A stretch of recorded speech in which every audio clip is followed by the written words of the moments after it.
সারাদিন তো বাড়িতে বসেই থাকো, যাও বাজার থেকে একটু বাজার করে নিয়ে আসো। টাকা কি আছে নাকি দেবো? এই চলো আমরা বাড়ি যাব। মানে কেন? তুমি তো বললে আর কয়েকটা দিন থাকবে এই বাড়িতে। যেখানে আমার স্বামীর মান সম্মান নেই সেখানে থাকার প্রয়োজন বোধ আমি করি না, সেটা আমার নিজের বাড়িই হোক না কেন। তুমি চলো, আমি বাড়ি যাব। এই শোন, বাবা মার থেকে আপন কেউ হয় না। এই যে স্বামী স্বামী করছিস না, যেদিন পিছনে লাথি মেরে চলে যাবে সেদিন বুঝবি। হ্যাঁ মা, ও আমাকে লাথি মারলে সেটা আমি বুঝে নেব, কারণ ও আমার স্বামী। আর একটা কথা শোনো, তোমরাই তো ওর সঙ্গে আমার দেখে শুনে বিয়ে দিয়েছিলে। ও যদি আমার লাথিও মারে তারপর ও আমার স্বামী, আমি ওর সাথেই থাকবো।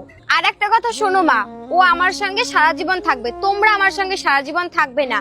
আর যে আমার সঙ্গে সারা জীবন থাকবে তার মান সম্মান দেখার দায়িত্ব আমার। আর একটা কথা শোনো মা, ও তো যখন চুপচাপ বসেই ছিল, তুমি ওকে ভালোভাবে বলতে পারতা যে বাবা যা বাজারটা করে নিয়ে আসো, কিন্তু তুমি কি করেছো? ওকে অপমান করেছো। তাই ওর অপমান আমি সহ্য করব না। এই চলো।